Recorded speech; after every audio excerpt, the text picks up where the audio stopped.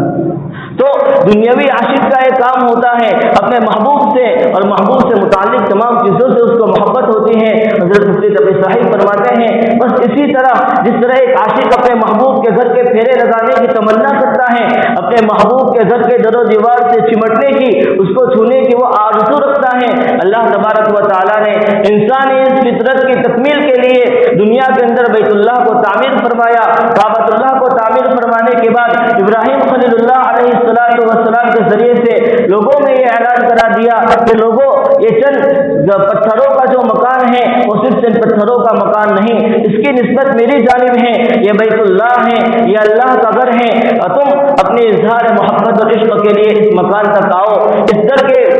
در کے طواف کرو، پھیرے لگاؤ، اس کے چوکھٹوں کو چمٹو، اس کے دروازوں سے تم اپنے آپ کو لگاؤ، اس میں ایک پتھر حجر اسود ہے جس کو میں نے جنت سے اتارا ہے، آؤ اس کو چومو، جس نے اس کو چوما جس نے گویا کہ اللہ کے دست مبارک کو چوما ہے۔ یہ اظہار محبت اور عشق ہے جو اللہ تبارک و تعالیٰ نے جس کا اسباب اور جس کا انتظام کعبۃ اللہ کی شکل میں بندوں کے لیے کیا ہے۔ اور طواف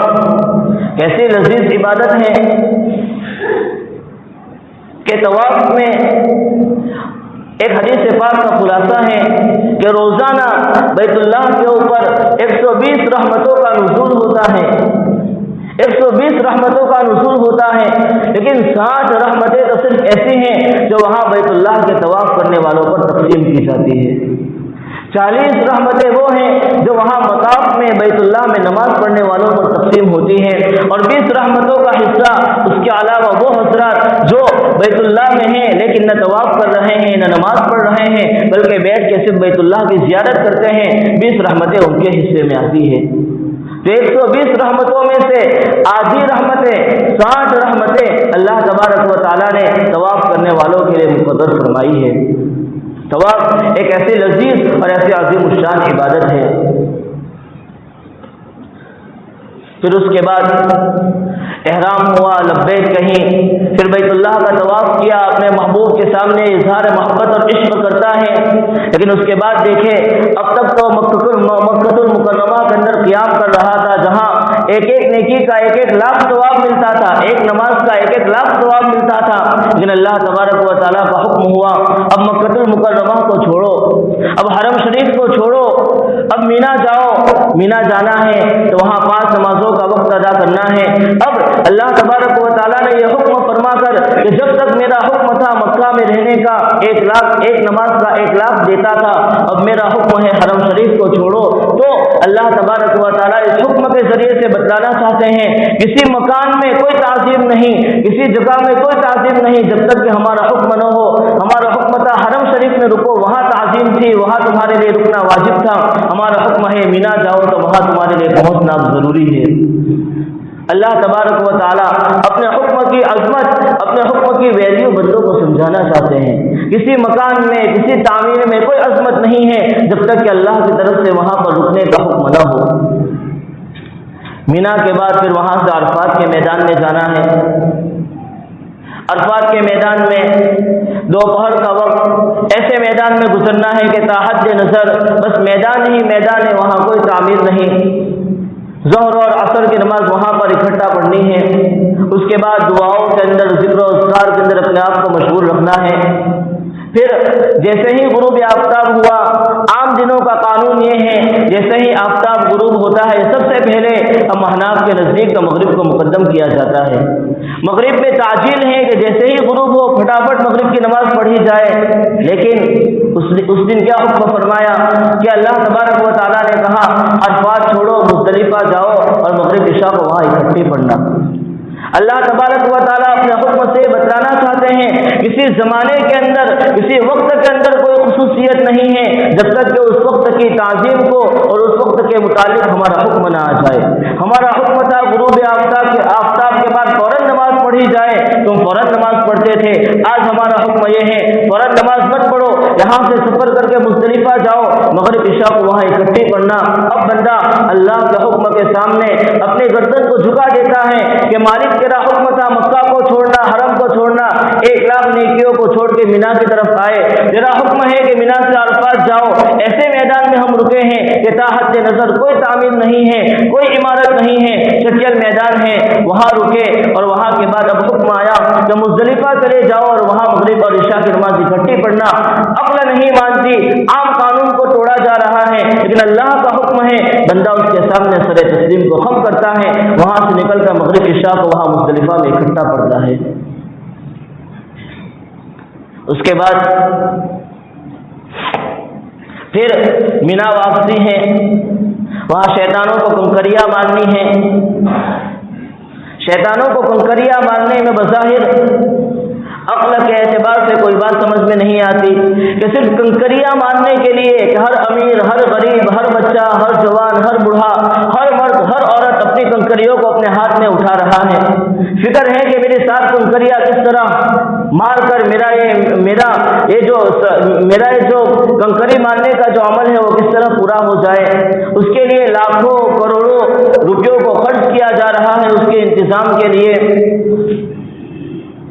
تو بڑے بڑے عقل والے وہاں پر اپنی عقلوں کو چھوڑ دیتے ہیں، اللہ کے حکم کو مقدم رکھتے ہیں، لاکھوں کروڑوں اس عمل کی انجام دہی کے لیے صرف کیے جاتے ہیں، اور وہاں پر بڑے بڑے ہوشیار لوگ بھی کنکریاں اٹھا کر مارتے ہیں اور اس بات کا ثبوت پیش کرتے ہیں کہ ہماری عقل کے جو بت ہمارے دلوں کے اندر پڑے ہوئے ہیں ان بتوں کی کوئی حیثیت نہیں ہے اللہ تبارک و تعالیٰ کے حکم کے سامنے۔ اللہ تعالیٰ فرمائیں گے ہم بے جان پتھروں کو کنکریاں اٹھا کر ماریں گے، کیوں؟ اس لیے کہ حکم اللہ تبارک و تعالیٰ کی طرف سے ہے۔ اس سے پہلے ایک رکن چھوٹا کہ طواف کے بعد سعی کی جاتی ہے صفا اور مروہ کے درمیان۔ صفا اور مروہ کا جو مخصوص ایک حد ہے کہ وہاں سے صفا سے لے کر مروہ تک، مروہ سے لے کر صفا تک کے چکر لگائے جاتے ہیں، درمیان میں سب سے لائٹیں لگائی ہیں کہ وہاں سے پھر رمل کرتے ہیں، دوڑتے ہیں، بچہ ہو بوڑھا ہو ہر ایک وہاں پر دوڑ رہا ہے۔ بڑے تہذیب یافتہ جن کو تیز چلتے ہوئے کبھی نہیں دیکھا، آج وہ بھی اپنے آپ کو دوڑنے کی سعی کر رہے ہیں، کوششیں کر رہے ہیں، اپنی عقل و خرد کو، اپنی تہذیب کو اور اپنے وقار کو پیچھے چھوڑ کر یہاں پر بھی اللہ کے حکم کو پورا کیا جا رہا ہے کہ ہمارا وقار کوئی چیز نہیں جب اللہ کا حکم آ جائے۔ تو بہرحال حج ایک ایسی عبادت ہے کہ اس عبادت کے ایک ایک رکن سے اللہ کی محبت، اللہ کے عشق کا اظہار ہوتا ہے۔ اپنی عقل کو، اپنی خرد کو، اپنی سمجھداری کو، اپنے وقار کو، اپنی تہذیب اور تعظیم کو، تمام چیزوں کو پیچھے چھوڑ کر اللہ کے حکم کو مقدم رکھا جاتا ہے۔ یہ تعلیم دی گئی کسی جگہ میں کوئی تعظیم نہیں جب تک کہ اللہ کا حکم نہ ہو، کسی وقت کی کوئی ویلیو نہیں جب تک کہ اللہ کا کوئی حکم نہ ہو، کسی وقار کا کوئی اعتبار نہیں جب تک کہ اس وقار اللہ کا کوئی حکم نہ ہو، ہر چیز کو چھوڑ کے اللہ کے حکم کو مقدم رکھا جاتا ہے۔ اسی وجہ سے حضرت نبی کریم صلی اللہ علیہ وسلم نے فرمایا کہ جس شخص نے حج کو اس طرح ادا کیا، اس کے تمام آداب اور شرائط کی پوری رعایت کی، اور اللہ تبارک و تعالیٰ نے حج میں جتنے ارکان رکھے ہیں ان ارکان کو اچھی طریقے سے ادا کیا، وہ حج مبرور ہیں۔ اور ایسے حج کرنے کے بعد جب بندہ واپس لوٹتا ہے تو ایسے لوٹتا ہے جیسا کہ اس دن گناہوں سے بالکل پاک تھا جس دن اس کی ماں نے اس کو پیٹ سے جنا تھا۔ اسی وجہ سے کہ یہاں پر اللہ کے ہر حکم کے سامنے اپنے سر تسلیم کو خم کرتا ہے۔ دعا ہے کہ اللہ تبارک و تعالیٰ میں بار بار اس در کی حاضری نصیب فرمائے اور بار بار حج مبرور کی توفیق نصیب فرمائے، آمین یا رب العالمین۔ وآخر دعوانا الحمد للہ رب العالمین۔